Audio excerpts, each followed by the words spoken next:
Assalamualaikum warahmatullahi wabarakatuh. Waalaikumsalam warahmatullahi wabarakatuh. Innal hamdalillah nahmaduhu wa nasta'inuhu wa nastaghfiruh wa na'udzu billahi min shururi anfusina wa sayyiati a'malina. May yahdihillahu fala mudilla lahu wa may yudlil fala hadiya lahu. Asyhadu an la ilaha illallah wahdahu la syarika lahu wa asyhadu anna sayyidana Muhammadan 'abduhu wa rasuluhu la nabiyya wa la rasula ba'dahu. Qala Allah ta'ala fil Qur'anil 'azim. A'udzu billahi minasy syaithanir rajim. Ya ayyuhalladzina amanu taqullaha haqqa tuqatih wa la tamutunna illa wa antum muslimun. Wa qala aydan nahnu naqussu 'alaika ahsanal qasas bima awhayna ilayka hadzal Qur'an wa in kunta min qablihi laminal ghafilin. Shadaqallahul 'azim. Amma ba'du. Segala puji kita haturkan kehadirat Allah Subhanahu wa taala yang telah memberikan kita nikmat-Nya yang amat besar, yaitu nikmat sehat dan waktu luang, sehingga pada malam hari ini kita dapat berkumpul bersama di tempat Allah yang mulia dalam rangka meningkatkan kualitas keimanan dan ketakwaan kita kepada Allah Subhanahu wa taala. Tak lupa kita haturkan, kita curahkan salawat serta salam kita kepada baginda besar Nabi Muhammad sallallahu alaihi wasallam beserta para keluarganya, para sahabatnya, dan para pengikut beliau yang setia dulu, sekarang maupun yang akan datang. Kemarin kita telah sampai di pembahasan di dalam Quran surah Yusuf, di mana kita terakhir kali sudah mencapai pada ayat yang ke-20, yang mana ayat yang ke-20 terakhir mengisahkan tentang bagaimana ditemukannya Nabi Yusuf alaihissalatu wassalam oleh para pedagang, yang mana para pedagang dari Mesir ini niat pertamanya adalah ingin mencari air. Kemudian mereka menemukan seorang anak kecil yang berada di dalam sumur, yaitu Nabi Yusuf alaihissalatu wassalam. Insyaallah kita akan melanjutkan kajian pada malam hari ini dengan memulai dari ayat yang ke-21. Bismillahirrahmanirrahim. Wa qala alladhi ishtarahu min Misra limra'atihi akrimi mathwahu 'asa an yanfa'ana aw nattakhidahu waladan wa kadzalika makkanna li Yusufa fil ardh wa linu'allimahu min ta'wil al-ahadith wallahu ghalibun 'ala amri walakinna aktsaran nasi la ya'lamun. Di dalam ayat ini Allah berfirman bahwasannya, artinya setelah para musafir yang menemukan Nabi Yusuf alaihissalatu wassalam di sumur tadi, mereka menyembunyikannya dan membawa beliau sampai ke Mesir. Kemudian dijuallah beliau di sana. Di mana di Mesir ketika saat itu salah satu barang yang paling laku, salah satu bisnis yang paling laku di Mesir ketika saat itu adalah penjualan budak. Ketika Nabi Yusuf alaihissalatu wassalam dijual, maka disitulah Allah menurunkan pertolongannya, di mana ketika beliau dijual, pada saat yang sama ada salah satu menteri daripada kerajaan Mesir pada saat itu yang bernama Al-Aziz, yang mana beliau saat itu adalah seorang perdana menteri di kerajaan Mesir, di mana ketika sedang berkeliling bersama istrinya, beliau melihat ada seorang budak, anak kecil yang dijual, yaitu Nabi Yusuf alaihissalatu wassalam.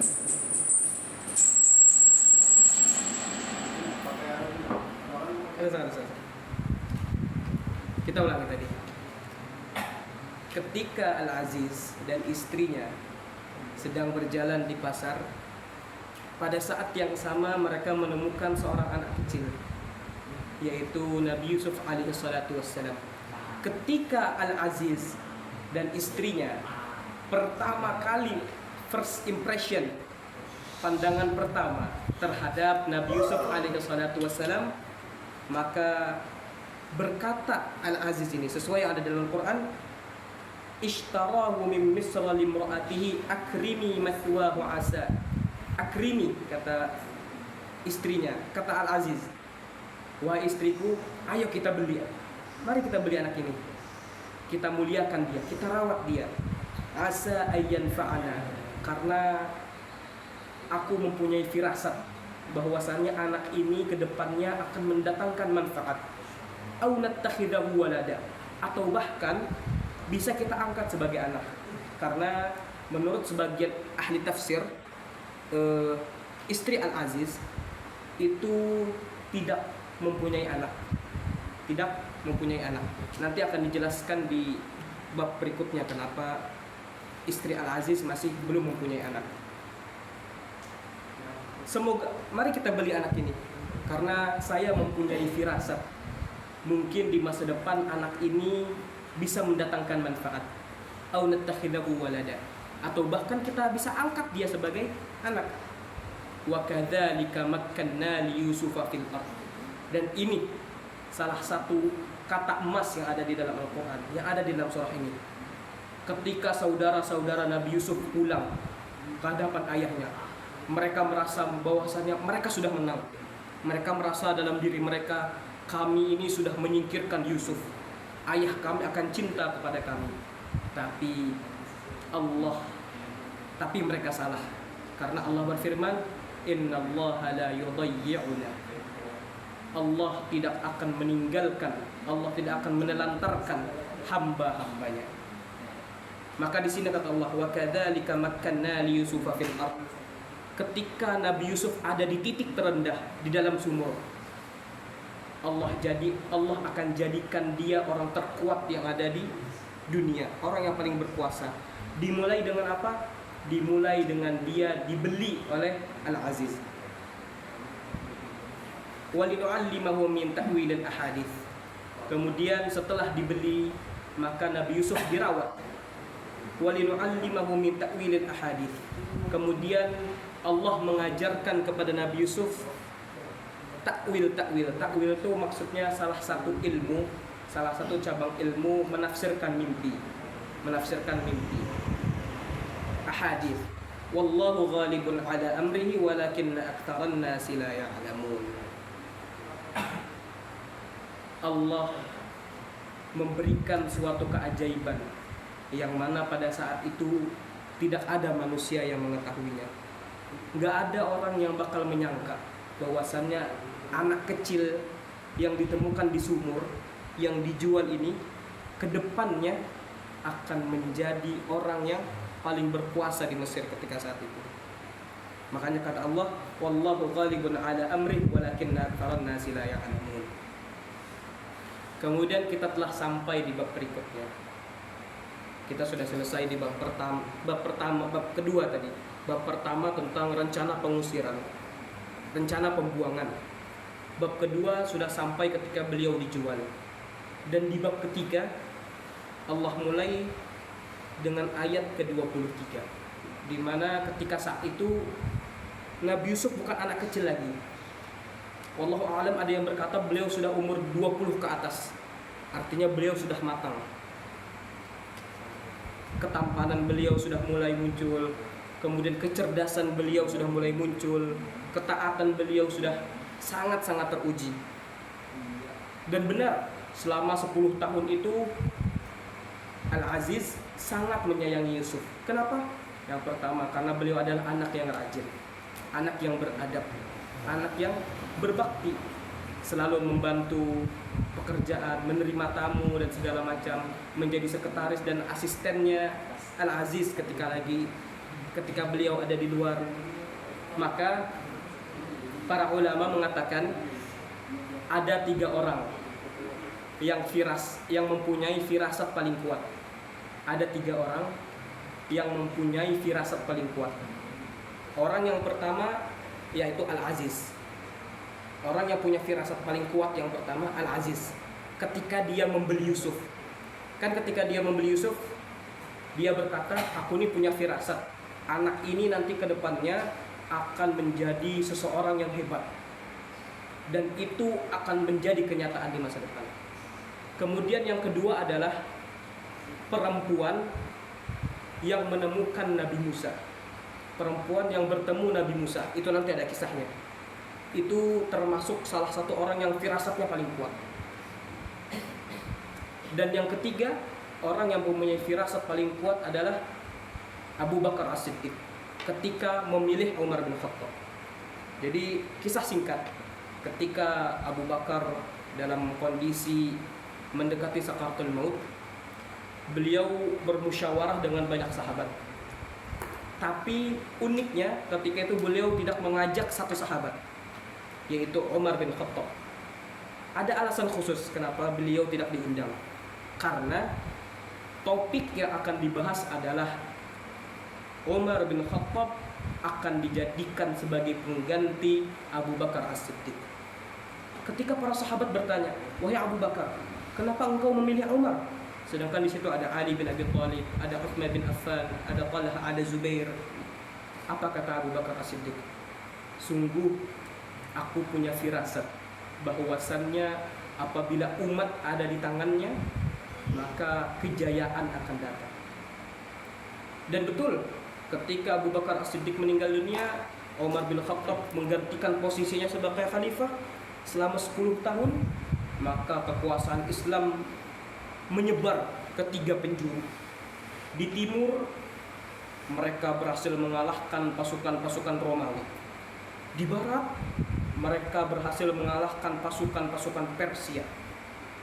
Di selatan, di Yaman, Mesir, beliau berhasil mengalahkan pasukan Afrika. Begitu kuatnya Islam ketika itu. Dan itulah kata para ulama 3 orang yang mempunyai firasat paling kuat. Yang pertama Al-Aziz tadi, yang kedua perempuan yang bertemu Nabi Musa, yang ketiga Abu Bakar As-Siddiq.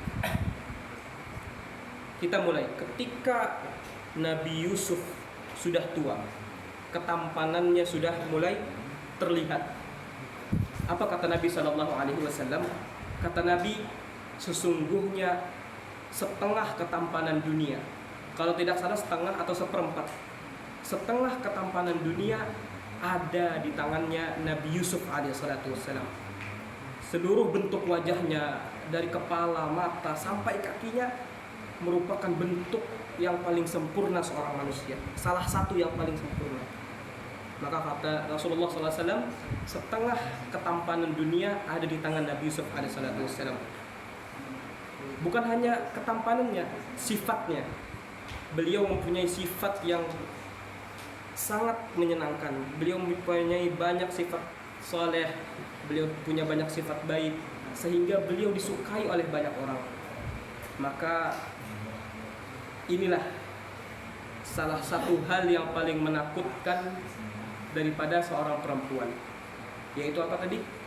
Nafsu. Seperti yang ulun katakan semalam, apabila nafsu sudah mengalahkan akal, maka seorang manusia bisa lebih rendah daripada iblis bahkan binatang. Apabila nafsu telah mengalahkan akal. Di mana Allah memulai firman-Nya, wa rawadathu allati huwa fi baitiha an nafsihi. Apa artinya wa rawadathu allati huwa fi baitiha? Perempuan itu, maksudnya perempuan ini istrinya Al-Aziz. Istrinya Al-Aziz. Wa rawadathu allati huwa fi baitiha, menutup semua pintu dan jendela yang ada di rumahnya. Karena apa? Karena nafsu tadi sudah menghantui Zulaikha, istrinya Al-Aziz. An nafsihi wa ghallaqatil abwab. Kemudian setelah semua pintu yang ada di rumah itu ditutup, maka Zulaikha mengajak Yusuf untuk masuk ke dalam sebuah kamar. Kamar yang telah dihias dengan sebaik-baik hiasan. wa ghallaqatil abwab, dan dia menutup pintu kamar tersebut. Wa qalat haytalak, dan perempuan itu berkata, haytalak, lakukanlah apa yang kau inginkan, datanglah kepadaku. Wa qalat haytalak, perempuan itu telah memasrahkan dirinya kepada Yusuf. Silahkan, apa yang ingin kau lakukan kepadaku? Dengan pakaian yang sangat minim, dengan area, dengan ruangan yang sangat mendukung, pintu dikunci, suaminya sedang tidak ada. Wa qalat haytalak, lakukan apapun yang kau mau terhadapku. Namun apa kata Nabi Yusuf alaihissalatu wassalam? Qala ma'adallah, qala ma'adallah, aku memohon perlindungan kepada Allah. Innahu rabbi ahsana maswaya, sesungguhnya suamimu telah memperlakukanku dengan baik. Anggapannya gini, qala ma'adallah, Nabi Yusuf berkata, aku berlindung kepada Allah. Wahai Zulaikha, wahai tuanku, wahai nyonya, istri pian ini sudah merawatku dari halus, memberiku makan segala macam. Apa sih? Ya, suami telah memberikanku makan, telah memberikanku pelajaran, mengajariku bagaimana caranya berhitung, caranya membaca. Aku tidak mau mengkhianati suamimu. Seperti itu. Innahu la yuflihul zalimun, kalau misalnya aku melakukan hal yang tidak baik kepadamu, sama saja aku zalim terhadap suamimu. Walaqad hammat bihi wa hamma biha, perempuan tadi, walaqad hammat bihi, sungguh perempuan tadi, si Zulaikha, punya keinginan untuk berzina kepada Yusuf. Wa hamma biha, dan sebenarnya Yusuf juga sempat mempunyai nafsu kepada Zulaikha. Laula arra'a burhana rabbih, sampai akhirnya Allah memberikan burhan kepadanya. Burhan kepadanya.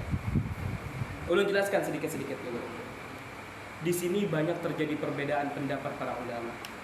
Jadi ulun menjelaskan ini supaya tidak terjadi kesalahpahaman. Walaqad, di sini jelaskan walaqad hammat bihi wa hamma biha.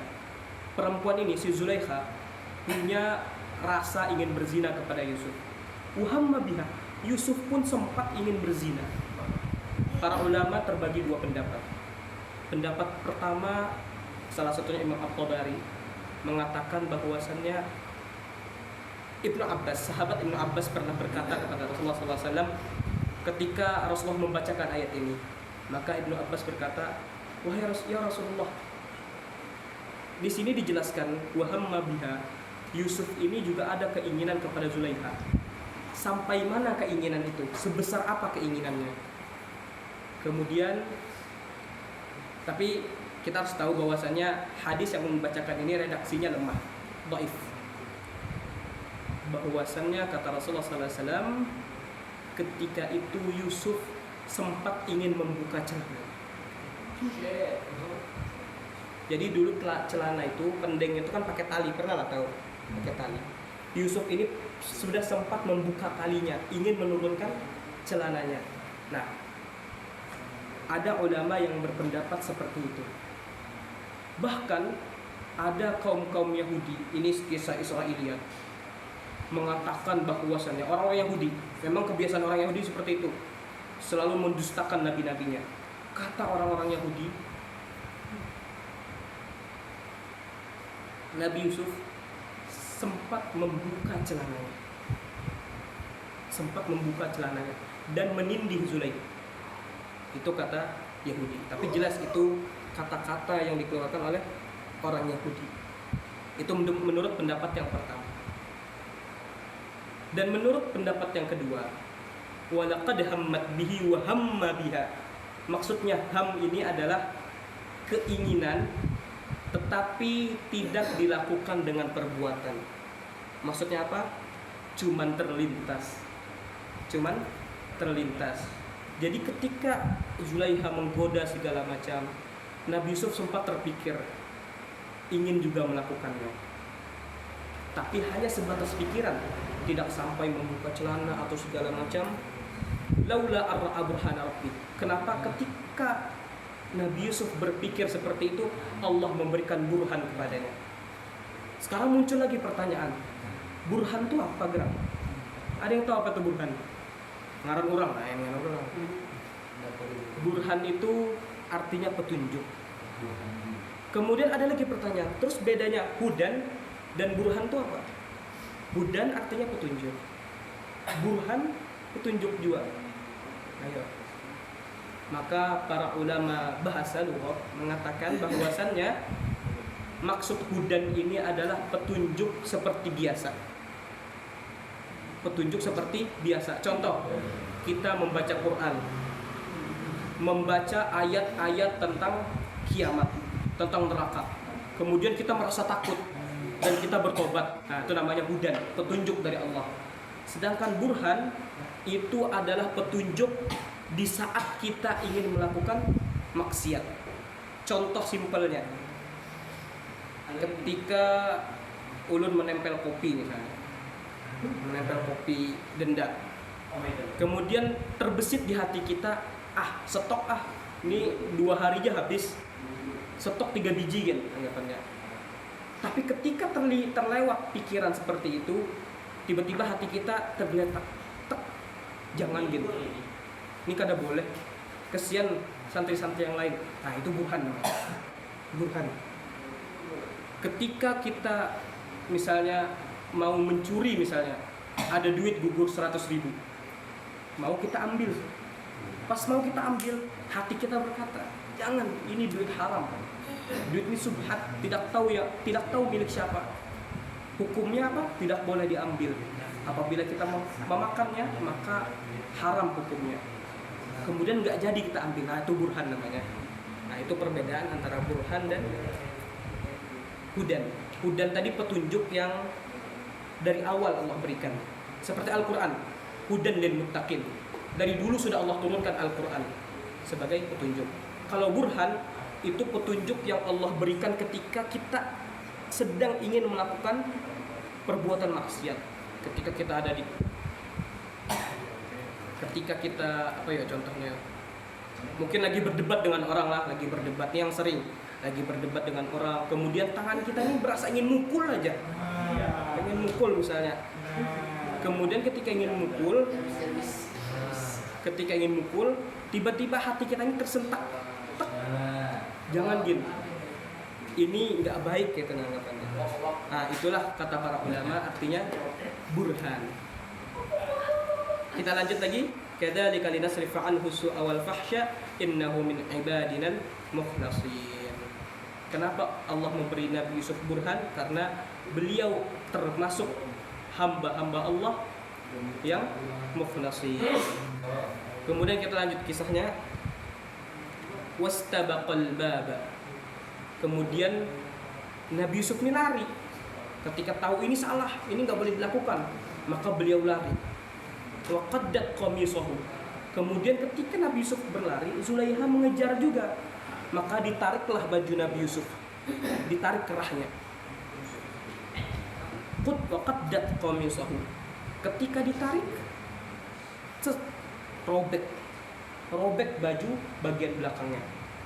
Wa alfaya sayyidaha ladal bab. Dan ini masterpiece-nya, dan ini kejutannya. Ketika Nabi Yusuf buka, ditarik bajunya, kan pintunya dikunci, maka ditendang oleh Nabi Yusuf alaihissalam. Terbuka pintunya, dan apa yang terjadi? Wa alfaya sayyidaha ladal bab. Berdiri Al-Aziz di depan pintu tersebut. Lengkap kisahnya. Ketika Nabi Yusuf lari, ditarik Zulaiha, dobrak pintu, pas pintunya terbuka, pas di depan lawang itu ada Al-Aziz. Beliau sudah pulang dari kerjaannya. Kemudian inilah perempuan, dia yang ajak, dia nggak mau tanggung jawab. Ayo, apa katanya? Dia malah memfitnah Nabi Yusuf alaihissalatu wassalam. Qalat ma jazaa'u man arada bi ahlika su'an illa ayyusjana aw adzabun alim. Wahai suamiku, laki-laki ini ingin menodaiku, maka hukumlah dia. Apa hukumannya? 2. Ayyusjana, penjarakan dia, aw adzabun alim, atau siksa dia dengan siksaan yang pedih. Ayo, yang minta siapa? Ayo, kita bisa nggak membayangkan di posisi seperti itu? Kita yang nggak tahu apa-apa, cuman mau belajar segala macam, tiba-tiba dijebak seorang perempuan. Ketika kita ingin menyelamatkan diri, kita difitnah bahwasanya kita mau memperkosa perempuan tadi. Hukumannya 2, dipenjara atau disiksa dengan siksaan yang pedih. Itu awal daripada kisah Nabi Yusuf alaihi salatu wassalam di bab yang ketiga tentang Nabi Yusuf dan Zulaikha. Alhamdulillah kita telah sampai di ayat 25. Nanti mungkin kalau ada waktu lagi insyaallah kita akan lanjutkan perlahan, karena kisah Nabi Yusuf ini salah satu kisah yang penuh hikmah, ada pelajaran. Pernah nggak dengar kata zero to hero? Kalau dari nol jadi seorang pahlawan, dari lain siapa-siapa menjadi seorang pahlawan besar. Nah, itu ada di kisah Nabi Yusuf alaihissalatu wassalam. Dari nol, dari dibuang ke sumur, dituduh berzina, nanti sampai dimasukkan ke penjara, sampai puncaknya menjadi salah satu bendahara tertinggi di Mesir. Salah satu bendahara tertinggi di Mesir. Itu puncak kisah Nabi Yusuf alaihissalatu wassalam. Makanya kisah Nabi Yusuf ini kita bahas pelan-pelan aja. Karena ulun pribadi salah satu cerita yang paling ulun sukai di Quran adalah kisahnya Nabi Yusuf alaihissalatu wassalam dan kisah Nabi Musa nanti. Kisah Nabi Yusuf dan kisah Nabi Musa. Ya, kita sudah sampai di ayat yang ke-20 ini. Ya, mungkin sebelum menutupkan seperti biasa.